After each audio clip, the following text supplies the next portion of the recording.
So you're saying that your practice now is not so goal-oriented, and that because of that, you're enjoying it more in the moment.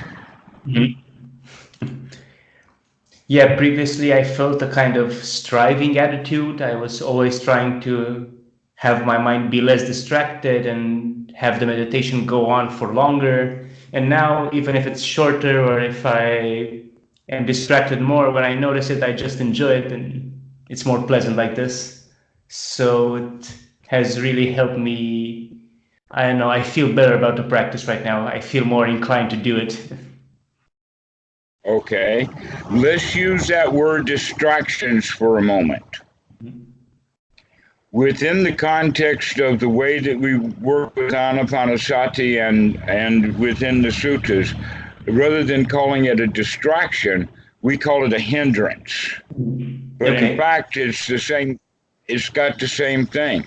Another word that can be used would be obstruction.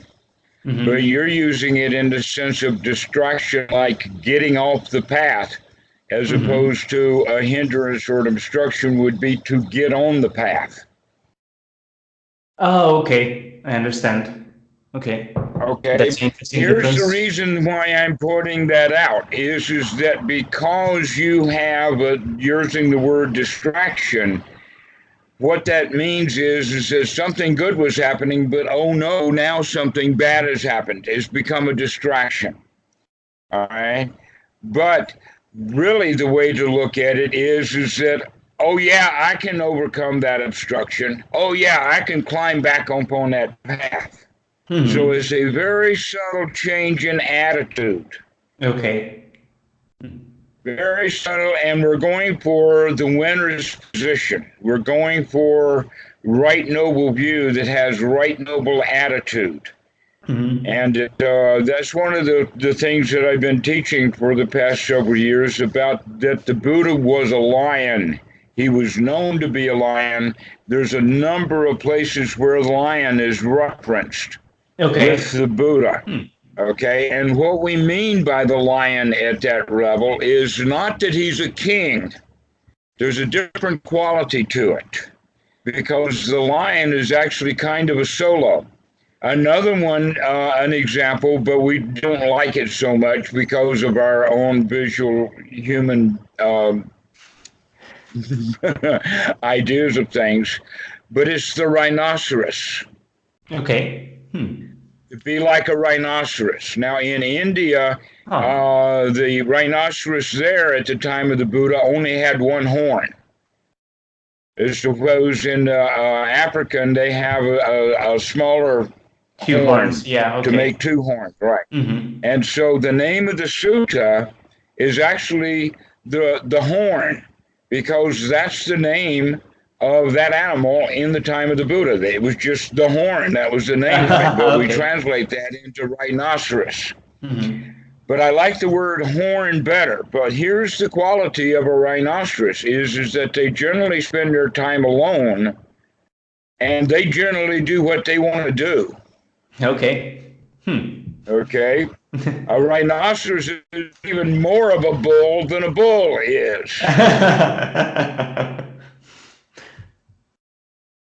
And so these are the animals that are equated with the solitary monk or one like the Buddha. But the quality of it is that this is part of the goal of your meditation, is to make you strong. Okay. And that some of the things that are in the world that has helped make us strong, now those same things could happen to someone else and they become defeated by it. But sometimes we do things and it makes us really strong.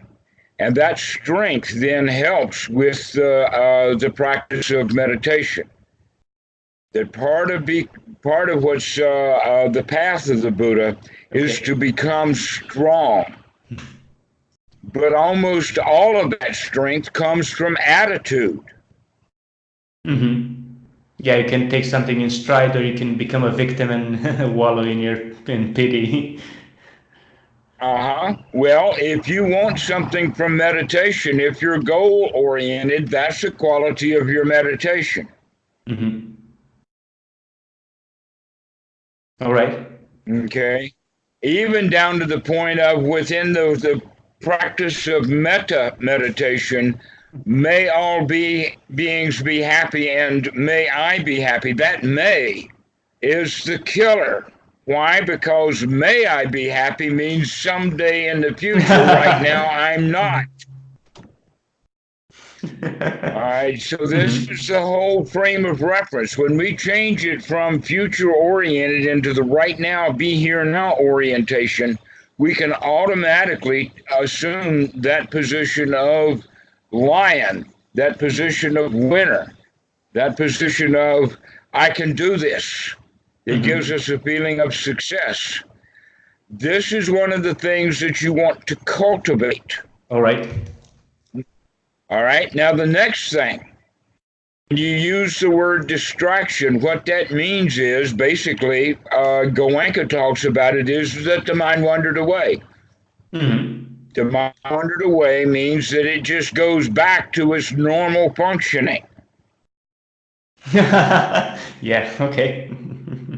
Because that's what it's been doing all along. You're doing something new now, and part of what you're doing now is to stop it from doing its normal function and go through a training process. It's almost like taking the mind to school. I mean, we take 6-year-old kids to school, and one of the qualities that happens is that they can't play so much anymore. Now they have to sit down and focus.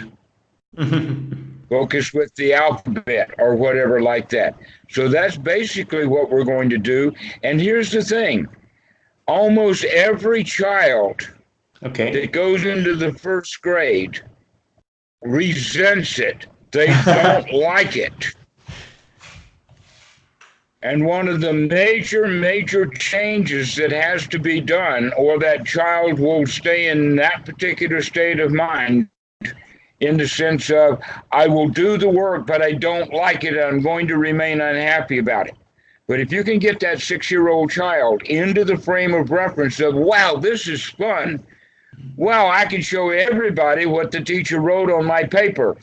Wow, this is really good. I like it. And not only that, but I'm fitting in. Everybody's smiling at me.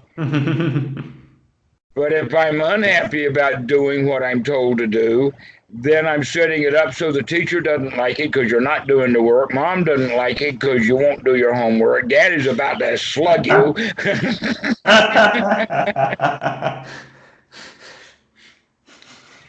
And so you can see really how important that change of attitude is for that 6-year-old child. That is exactly what we have to do here. All right, so that we actually make the process of catching the mind wandering away fun, enjoyable. Because the mind will continue to get distracted no matter what labels or years of experience or deep experiences or any of that kind of stuff. For meditation, that it doesn't matter what you do, if you're not enjoying it, what's the point? So the question is, how can we change that frame of reference so that we actually like it? So that meditation becomes fun, enjoyable while we're doing the work. Because now it's no longer work, and now it's fun. It's a game again. And not only that, but this game that we're playing now is going to be enormously valuable as a skill later on. Now, here's something very interesting. A lion cub or two, no one sits him down at a desk and makes him learn the lion's alphabet. But what happens is that the lion cubs play with each other in mock battle.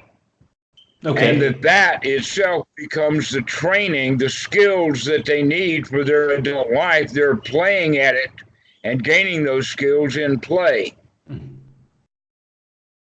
So that's another analogy that we want to use, is if we can begin to play like lion cubs at the skills that we need, so that when we become a fully grown-up adult noble that we're calling a lion, then those skills that you'll need will be already developed. But we need to practice those skills. That's why the junior lion will actually go out hunting with the senior lion as he's kind of like getting into adult or a teenage. They'll actually be going out on a hunt, so they can be supervised and watched. So in this little story that we're telling, the three-way thing is, one is absolute play, then the other is a deeper training, and finally the full skills are put into the play. That's exactly the path that we're going to work with here. I also talk about it in that three ways with the three P's. Okay. Letter P's have a word, okay? The first one is practice. The second one is performance. And the third one is play. And in this regard, it's almost like upside down. With the lion cubs, they start off playful. But I tell you what, if you can teach a little child to play the piano, and I mean play because he really enjoys it and it's really, really fun, he'll make progress much quicker. So practice is actually, when it's playful, is really excellent practice. Practice is hard to do. Practice that you want to do something else, but I should meditate. I'm going to be a dedicated meditator, and I'm going to eventually get something out of this practice. You see, is a way that a lot of students play the piano. And then they'll take piano lessons for 2 or 3 years, depending upon mom's pressure, and then they quit. They don't keep at it because they're not enjoying it. So meditation has to be with that in that regard. So our first part then of practice has to be beneficial, valuable, wholesome, and enjoyable, just like the lion cubs when they're playing to gain their skills. And the Buddha put this down in the sense that the practice or the teachings of the Buddha and the walking of the path thereof is said to be good in the beginning, good in the middle, and good in the end. This is what we're really getting at. It's got to be really good in the middle, in the beginning. If it's really good in the beginning, then it will really blossom as a set of skills. So now getting back to that word distraction. Every time that the mind becomes distracted, your new job is to enjoy that, to like it, to see it. Because the mind had already wandered away. That's just its normal thing. But what's come in now is something brand new.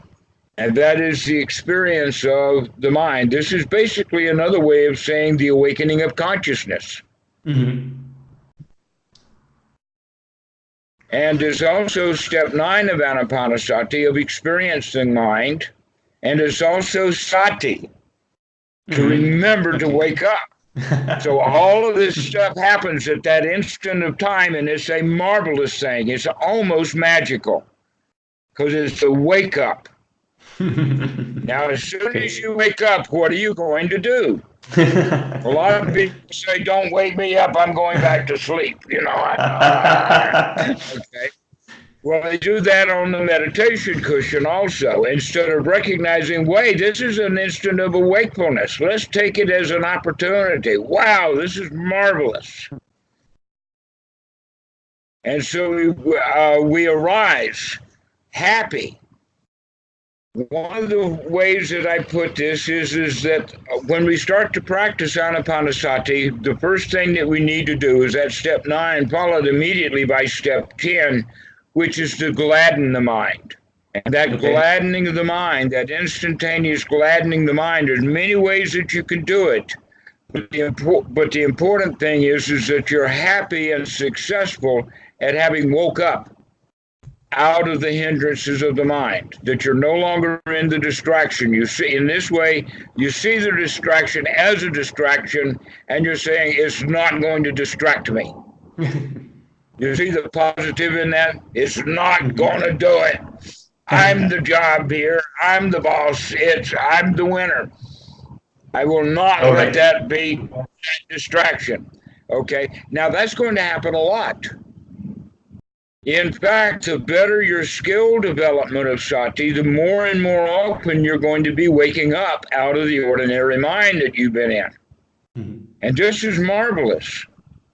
But in a retreat setting, what will happen is the first day of the meditation course, so I'm talking about a Goenka retreat, the mind wanders away 4, 5, 6, 7 times during the hour. And that goes hour after hour after hour.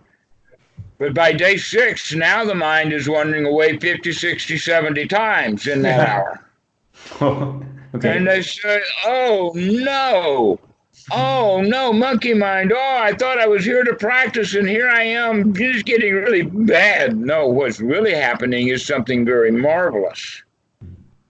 The mind wandering away, and they caught it 60 times in that hour. That means once a minute, here it comes. I'm coming back. Every minute I'm coming back. So this is the way of looking at that's successful. That's really successful. Mm-hmm. And we want to qualify that with success. Because if we feel really successful in our meditation, that has also the quality of the be here now. Because you're doing it right now. Mm-hmm. You're not sitting on the cushion hoping for something to happen later that you like. You're making it happen right now. Okay. All right. Now, in the process of that, we've been talking about basically 3 out of the 4 states, or actually I haven't even talked about breathing yet. But when we recognize that the mind has wandered away and we gladden the mind, we do it with a deep breath. Come back with a good breath. Keep the body breathing. After 3 or 4 good deep breaths, you can let it go back to kind of a normal breathing. But if you let it go back to a normal breathing, that's almost going to invite the hindrances to come back, the distractions to distract. The reason for that is because while we are breathing consciously, while we're actually controlling the breath to do some deep breathing and things, it takes, let us say, the breathing mechanism operation away from the anterior cortex, that the heart and the breathing are controlled in the back of the brain until you think about your breathing. And when you think about your breathing, now the control of the breath starts into the frontal cortex, and they've done this with their functional MRIs to see that when you're breathing consciously, it lights up the mind. It's a wake up. All right.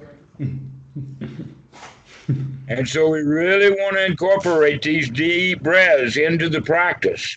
And also that deep breathing helps us to figure out what really is the body. That by experiencing the body while we're breathing, that starts to wake it up. You see, for many, many years, we've been paying so much attention to what's going on the outside world or what we see or what we're thinking about, but we don't spend much time thinking about or paying attention to what the body is doing. That's why people get sick. Something will happen and they'll kind of ignore it for months. And then when it really starts to hurt, they'll go to a doctor. And the doctor says, why didn't you come last year? You know,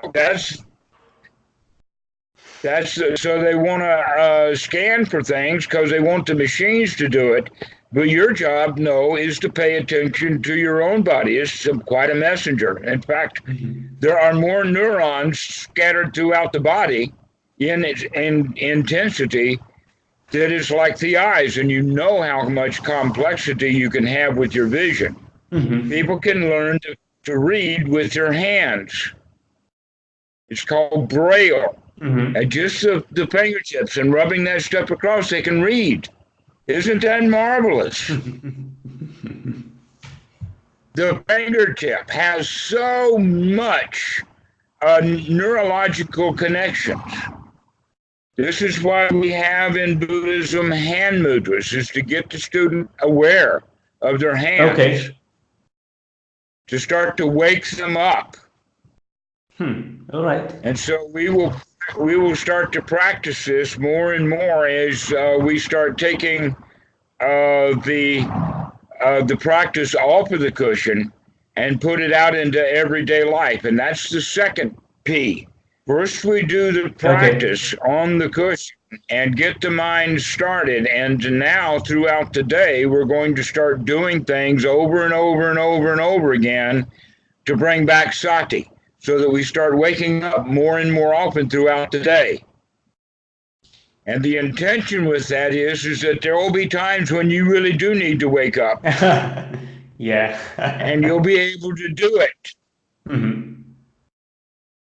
Because there's things that we'll be watching for and on guard for and other things like that, because it's a process of waking up.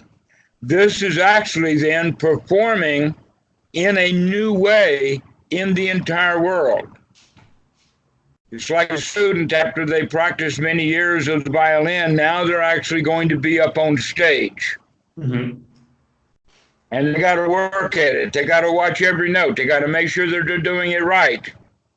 And you can hear that in the music. But 10 or 15 years later, that same piece with that same dude on the same stage or one seminar with even a larger audience, he's got that piece down now. He knows it. That skill has been developed.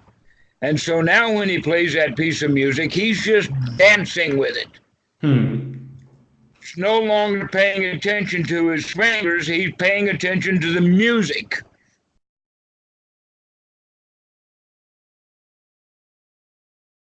So this is the way also that you'll practice meditation. All right. So that your whole life becomes music, a joyful thing. And your job now in that final stage is to enjoy the music.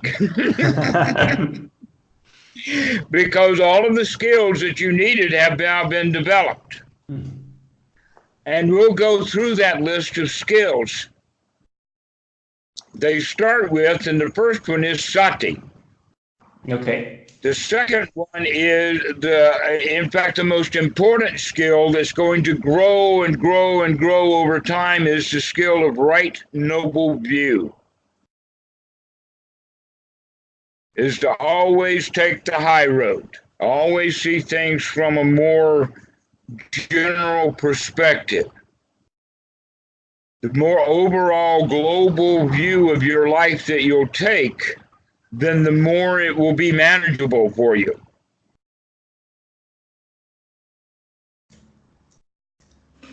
In other words, while you're focusing on one thing, something else will happen.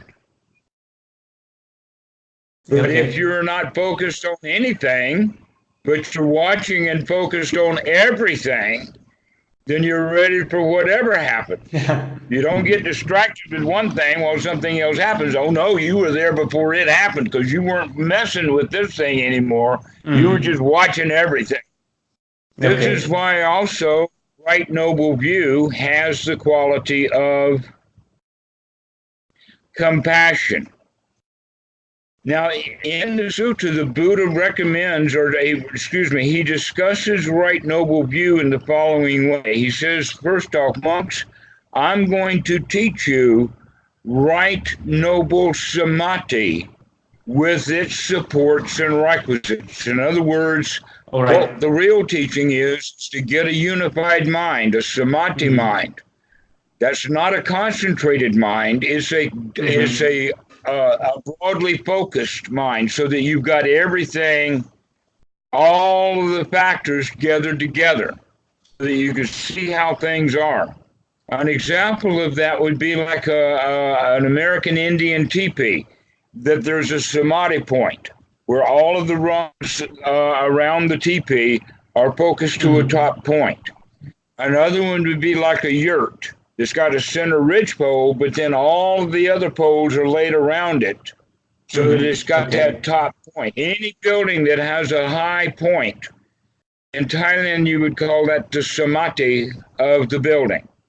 For instance, the Capitol building in many countries will have a dome, and the top part of that dome then is the samadhi. All right. Huh. And everything around it is supporting that. Okay, and these buildings that are built like that are considered noble because of that samadhi point. So this is how all that stuff is together. All right, I get it and now. So this is what we're going to be doing with the mind. We're going to gather it together.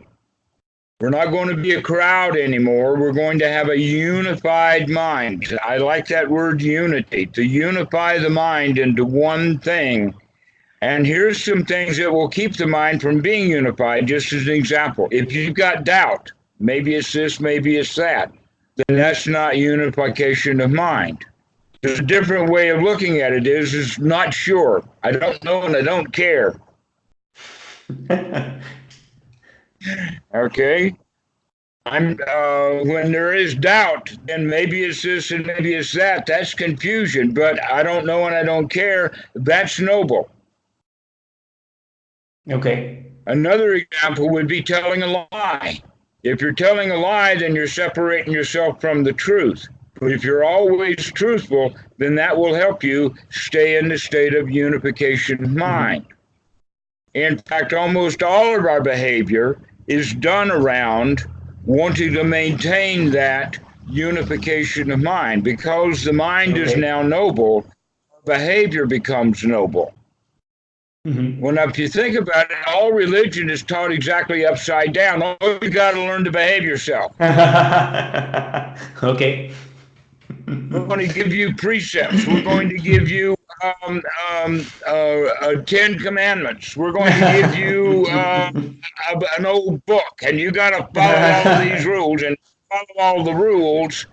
If you hear me now, if you follow all of the rules, then you'll get a reward.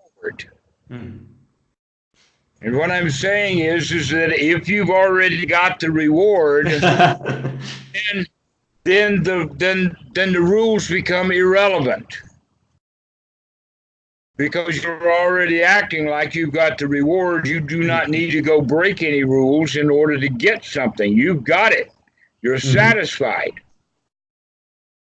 Okay, so this is the whole quality of that Eightfold Noble Path. This brings us to this state of unity. And then the Buddha says that what comes first is right noble view. So the end of it is a right noble mind that's unified, but right noble view comes first. Okay. Okay, and then the Buddha says there is a wrong view. And the wrong view would be basically saying no to everything, or that nothing matters, or that there is no karma, there is no mom or dad, or there's no monks, no enlightenment. Just, life is shit and then we die. And that's basically the atheist position. But it's also the position of anarchy. Okay. It's that anything goes, all right? And then we have the opposite of that, which we would call now human society, which we would call ordinary right view. It's not noble, it's just ordinary right view, in the sense that there is mother and father. There is priests and monks and nobles that are worthy of our respect. There are recluses and Brahmins. There are this world and the other world and all of the magic. So here's where all of the magic comes in. Ordinary right view is magical in that it has the law of karma, it has rebirth, it has all of those other things in it that keep people in line so that we can have a functioning society.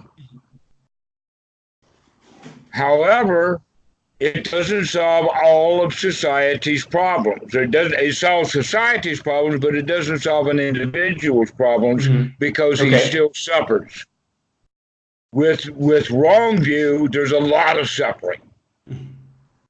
With right ordinary view, that suffering is cut at least into half, maybe down to 10%. Okay.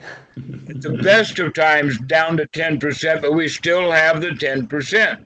And so, in that regard, everything then ripens in clinging rather than ripens in satisfaction. Everything ripens in clinging. Things are just not quite good enough. I got to trade this model in on the next one. Whether it's a house or a job or whatever.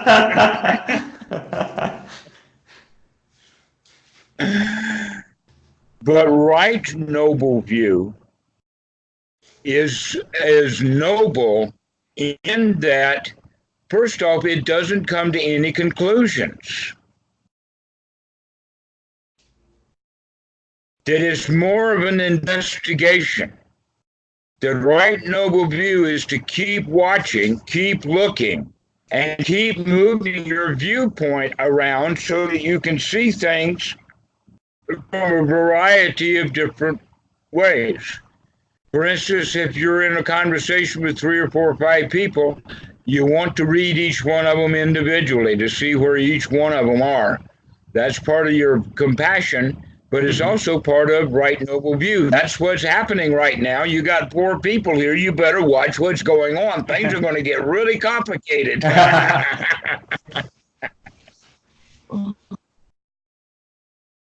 Unless you can get things to be unified where they're all in agreement with something. So right noble view then has the quality of not coming to conclusions, but rather continue to investigate. And so now you can see that right noble view is in fact almost all of what Anapanasati is all about. This is why right noble view and right noble sati are so intricately involved with each other. Right noble sati means that you're going to immediately come out of whatever you were in and come into right noble view. Just bingo, you know? Okay. So this is it. There we are. And then boom, and we come right into it. Okay. That also has the quality of right effort. Because in the beginning, when students work, their effort is either not enough, which means, oh no, this is a monkey mind, this is so much hard work. Not going to put in the effort that it takes to clean the mind right now. I'm just going to hope and pray that maybe the karma machine will give me a prize or something. May take a couple of 100 hours, but what the heck. That's one attitude. Here's the other attitude that has now not enough effort or too much effort now. And that is, damn. All right, let's get back into it. Damn. But I'm going to get this thing. I want that experience. That other guy over there saw his past life, and I'm going to do it too no matter what. Okay, so that's taking effort way too far.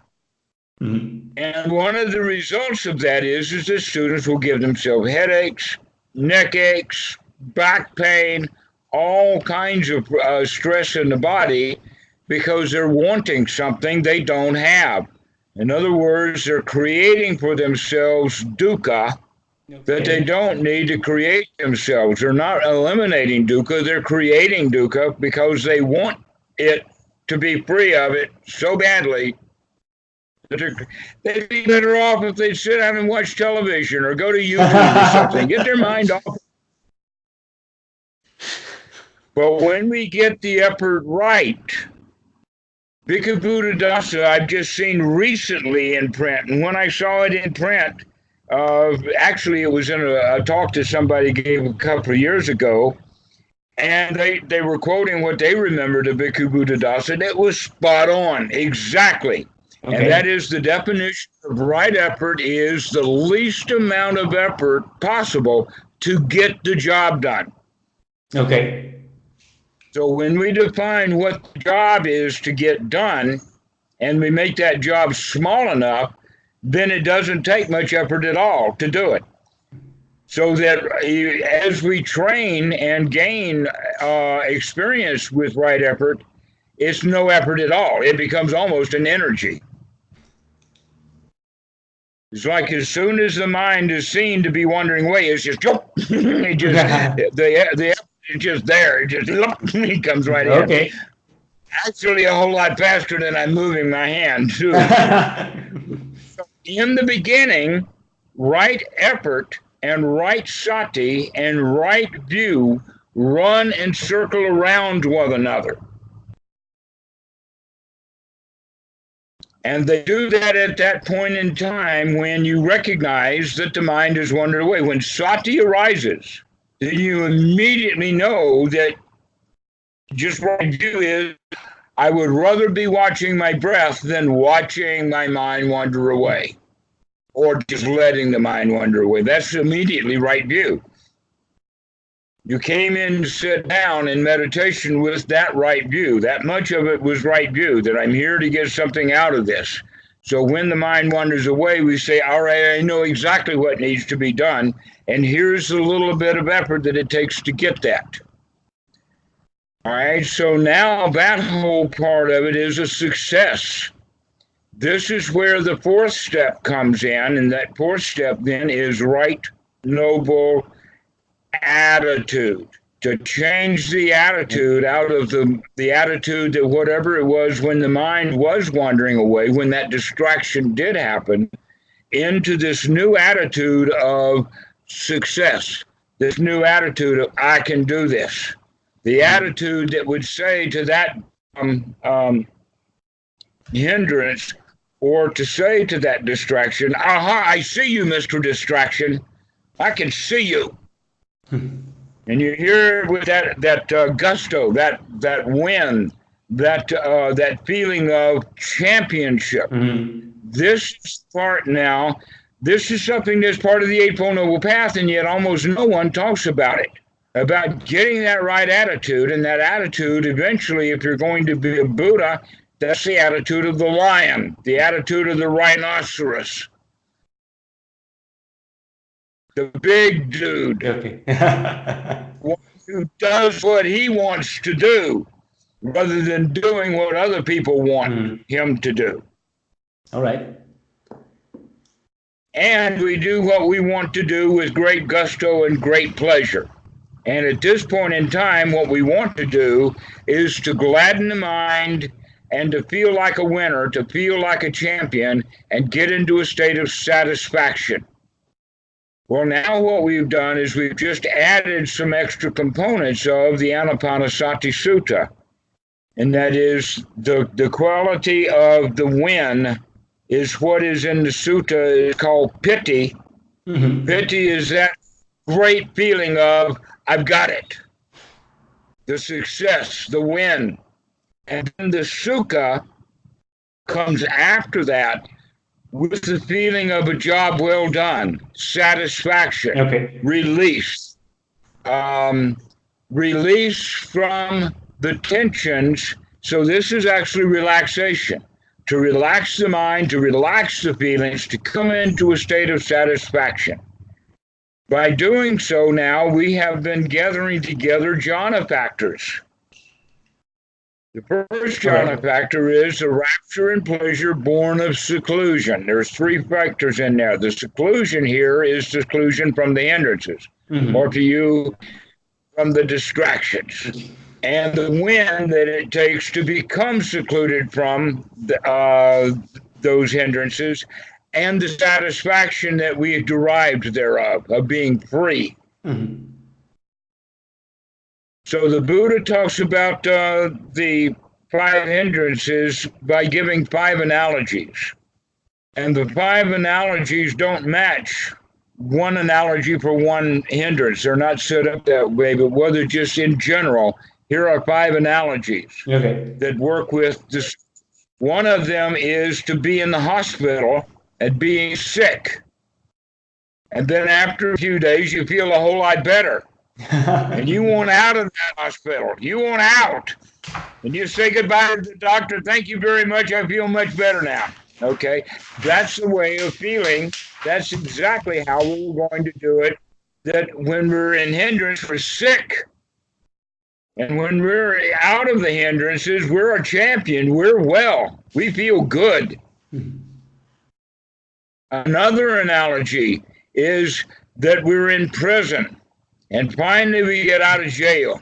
And the freedom that we have, now I can go anywhere, I can do what I want to do, but when I'm in jail, that means now I am a prisoner of those thoughts, those hindrances. I'm a prisoner of those distractions. But now that I can see them, I can come out of them, and I'm no longer trapped by them. I'm free. Moksha. Okay.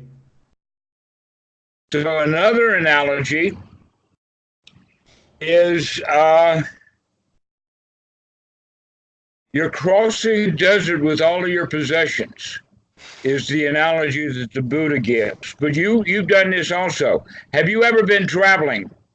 Yeah. With suitcases and baggage, right? Usually not that much, but okay. Yeah. Okay, and then when you arrive at your destination with all of your baggage, what a relief it is. All of your possessions are safe. Everything is cool. The travel is over, and I can take a load off and be relaxed. Yeah, lay the burden down. To lay down the burden, lay down the baggage. Exactly. Set it down. I don't have to watch it every minute. You know, here's something that's really amazing, is that this is a tourist island, and there are high-speed catamarans that have about 300 passengers. But they put all the luggage way up in front. And it's amazing to watch those people. They keep looking to make sure that their baggage is still there. If they can't look out the window and enjoy themselves, oh no, they've got to worry about. And where's the baggage going to go? It's on a boat. What's somebody going to do? Start baggage overboard? No.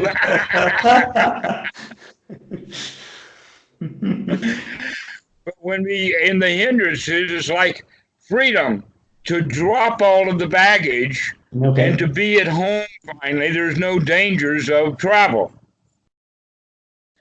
Another analogy is debt. Let me ask you that. I'm not prying or anything, but do you owe money? Do you have a mortgage? Do you have a car that you owe money on? Americans are generally up to here in debt. I used to have small debt like a few years ago, but I'm really out of it now. So yeah. And you laugh. So now you got exactly what it is. You know what it's like to be out of debt. Yeah.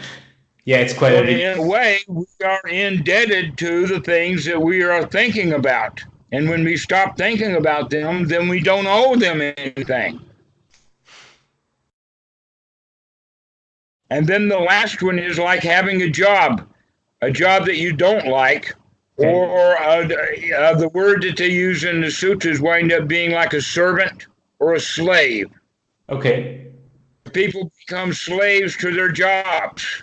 They want more and more and more and more money. So now imagine that you were fired. Don't think about the fact, oh, now I'm not going to get my money, but oh, now look, I am free from that job. Wow, I don't have to get up at 6 in the morning and get my clothes on and get dressed to drive and get to work or any of that kind of stuff. I'm free with my time now. Okay, so these are the 5 analogies. And when people think about it, they say, you know, it really is nice to be free from my own thought patterns, to think of something that's new, think of something that's happening now rather than something that happened already or something that's got to be fixed in the future. Mm-hmm. But just to be here now, what a relief that is. Uh-huh. And we feel very, very good about it. I am so happy to be free from my own worries. So this is where that rapture and piti come from, and these are jhana factors. And so now we're getting this engine of Anapanasati going. And so we wind up doing step 9, step 10, step 13. 13 is, by the way, to see that the mind, the hindrances, to see them just as clouds. They come up, that's the distraction, is step 13. But then step 10 is we're throwing that stuff out. We're relinquishing it. We're going to put something in there that's useful. So we're actually now practicing all of Anapanasati. Because we're watching the body, we're breathing with it, we're happy and joyful and pleased with our success and really satisfied. Once you get into that state, what else do you want? All right. And any beginner can do that. Within 15 seconds of having the description of that's all you need to do, they can do it. Beginner's luck. Everybody's capable of doing that. The question is, can you remember to keep doing that over and over and over again every time? And there is one more, and that is that once you get into that state, you should like it well enough to want to keep it. Mm-hmm. This is where the next part of Anapanasati comes in, because we've actually done step 5 and 6, which is rapture and sukha, or great pleasure, satisfaction.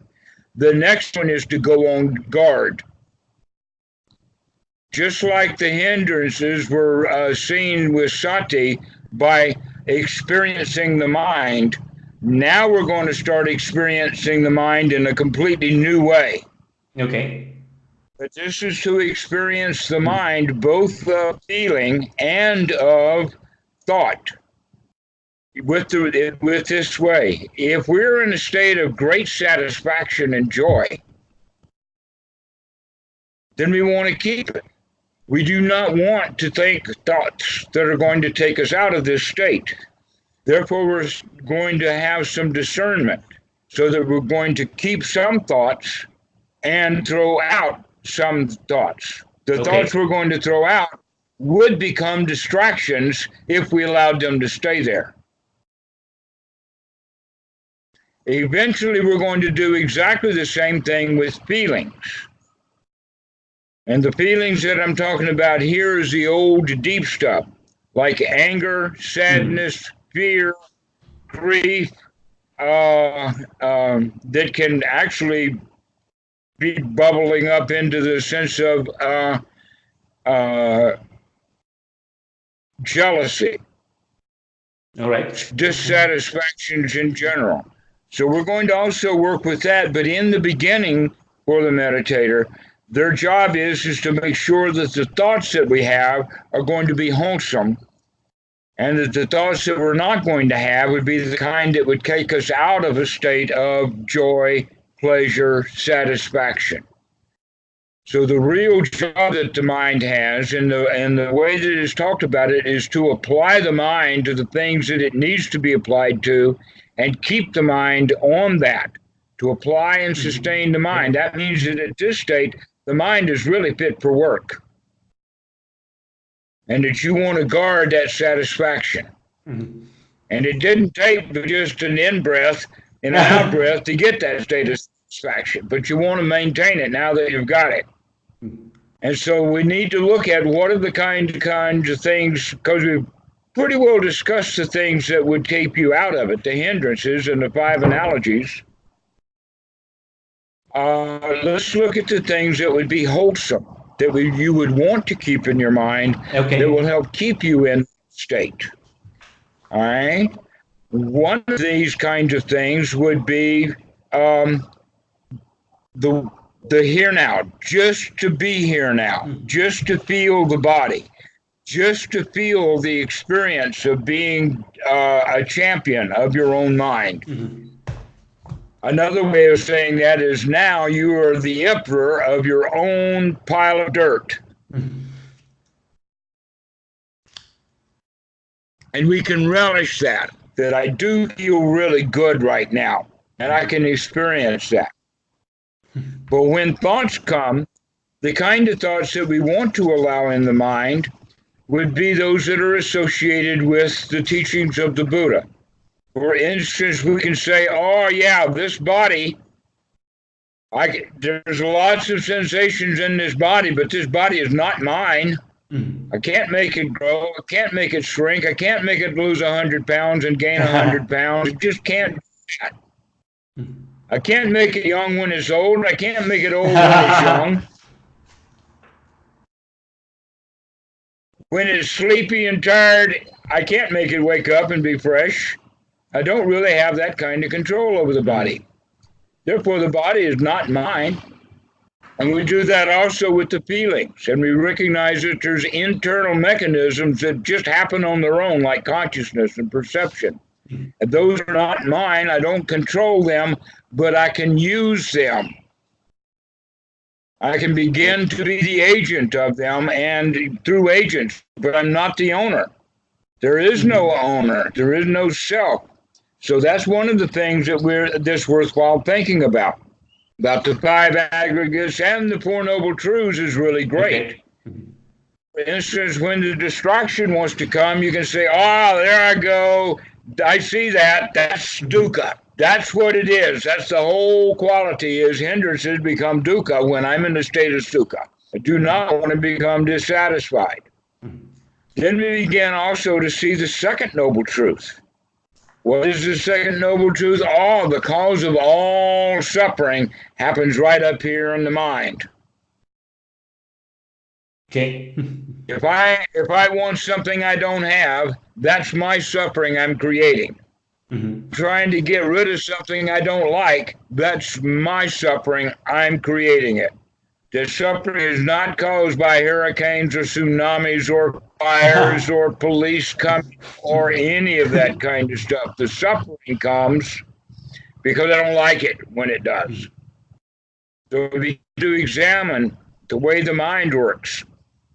The next one would be is when we are in that state of sukha, this is actually the third noble truth. The end of suffering. Sukha is the end of dukkha. That's just how simple it is. If you want to be satisfied, and that is the third noble truth. Bhikkhu Buddhadasa even refers to it as a little nibbana. Okay. He wrote a book called Nibbana for Everyone. It's worth actually reading. It's just type in Nibbana for Everyone into Google and it pops right up. Okay. Nibbana for everyone, Bhikkhu Buddhadasa is talking about all the myths about what people think it is, and then recognize, oh no, it's just a simple position of where we are free from all of the things that would keep us on fire. That literally Nibbana comes from taking food off the stove, taking a pie out of the oven. But another way that the original use of the word nibbana was to train an animal. Some dogs are wild, but some dogs are domesticated. They're tame. They'll do what they're told to do. They are, and they make the best of friends. A wild animal is not a good friend. He's really hard to control, and that's the way that our emotions and our thoughts generally are. They're not our friend. They're wild. And so what we're going to do is start domesticating, settling down, pacifying, taking the bite, leaving the bark, but taking out the bite. We don't want to kill them. There is good use for anxiety. There is good use for fear. Someday you'll need a bit of fear, or something will kill you if you're not. There's some things that you're being afraid of. But most things are not dangerous. And so we have to begin to deal with fear so that we can use it appropriately. To use our emotions appropriately, which means that we pacify them. They're no longer wild. They're no longer in control. So back to the point about nibbana. Nibbana is like an animal that's been pacified, been trained, been domesticated, and many places put to work. Nibbana is also like taking hot food off of a fire, like a pie out of the oven. The pizza is very, very hot when it comes out of the oven. You don't want to eat it when it's immediately out of the oven. You want to let it cool. Well, also the mind will cool when it's free from hindrances. The mind will nibbana. It will come down, and that coming down is actually satisfaction itself. You see how interrelated these things are. Mm-hmm. All right. So this is the third noble truth, and you can begin to, oh yeah, this is number 3. I like it. And you can also reflect upon, oh, well, the Eightfold Noble Path, one's behavior or one's sila is based upon a noble mind. What can I do to get the mind noble? Well, I use right view, right sati, right effort, and right attitude. And so you start thinking about how that works together. Okay. And when you do, what happens is that we come to be very strong and no longer dependent. We become joyful. And so this is the way that we're going to practice. Now, I've given you this before, but I'm giving it to you with slightly different words and perspective, so that you can really get... It needs to be beaten into my brain. I know. Yes, it does. Sorry about that. Yeah, I know. This Buddha goes against everything that you've been doing for your whole life. Yeah, I can see that. So I appreciate that you keep knocking on there. So well, the teaching of the Buddha is not that big. There's not much to talk about. There's a few more things. And in fact, the next time you call, we will talk more about the overall journey, in the sense of, as you awaken, there will be deeper and deeper things to see. Okay. The first thing that we want to really look at is that there is no eternal you in there anywhere. But we'll start to talk about that. Right now, we want to keep on developing these skills, the skill of being a winner, the skill of being satisfied, the skill of joy. Happiness is a skill to be developed. Right effort is a skill to be developed. Sati is a skill to be developed. Right noble view is a skill to be developed. And right noble attitude is a skill to be developed. Okay. So you start developing those skills, all of them within that context of Anapanasati, and you'll be getting the mind fit for the real work that we'll be talking about later. All right. Do you have any questions about this? Not that many, I think. I think I wanted to ask about, you said watching the body. Anything to look out for, like feelings of pleasure or feeling when you feel dissatisfaction or discomfort and let it get go, or got any pointers for that? Yes. In fact, the body is very much like the mind. When we begin to wake the body up and begin to see what it's doing, quite often we don't like it. Because the things that show up first are itches or little annoyances on the skin, the kind of thing that people would scratch absent-mindedly or subconsciously. And so this is one of the things that is practiced in some meditation groups like Goenka, is to sit still and just observe what the body is doing.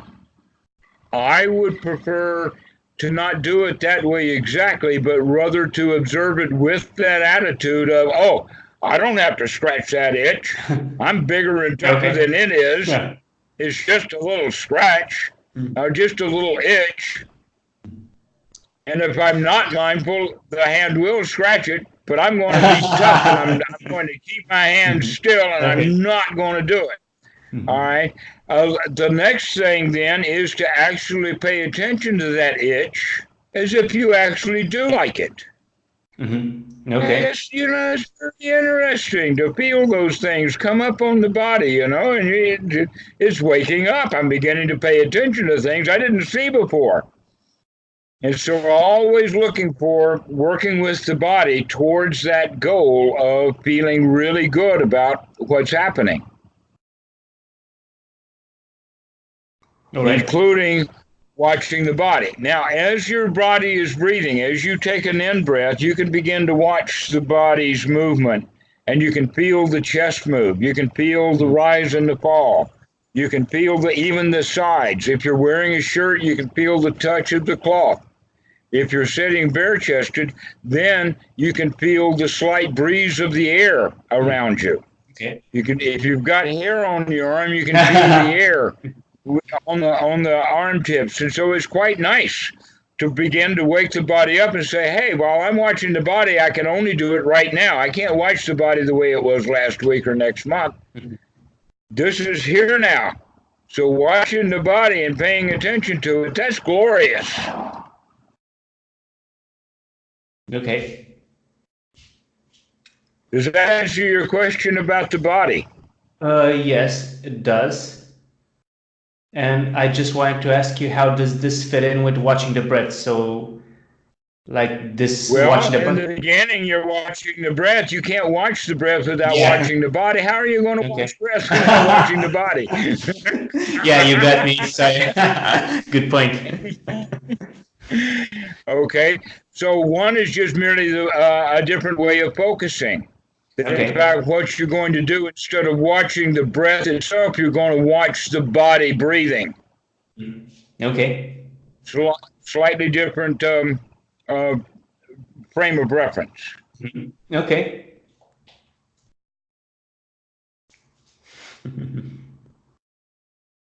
Next time we'll start taking it off the cushion and get a little bit more theoretical foundation under this. But you've got it now.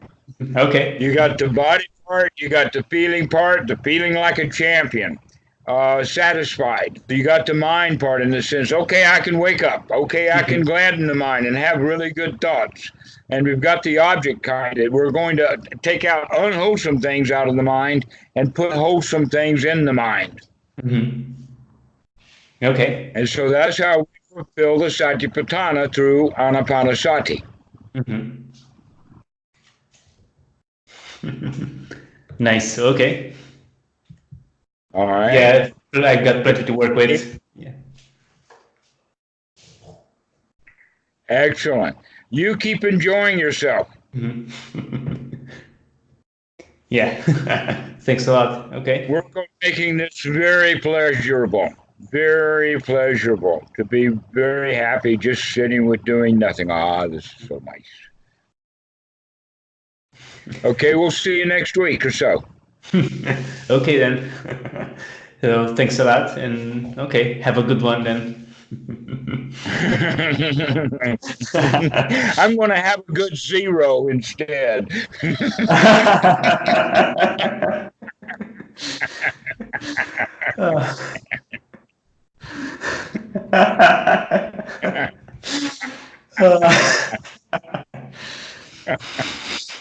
Yeah.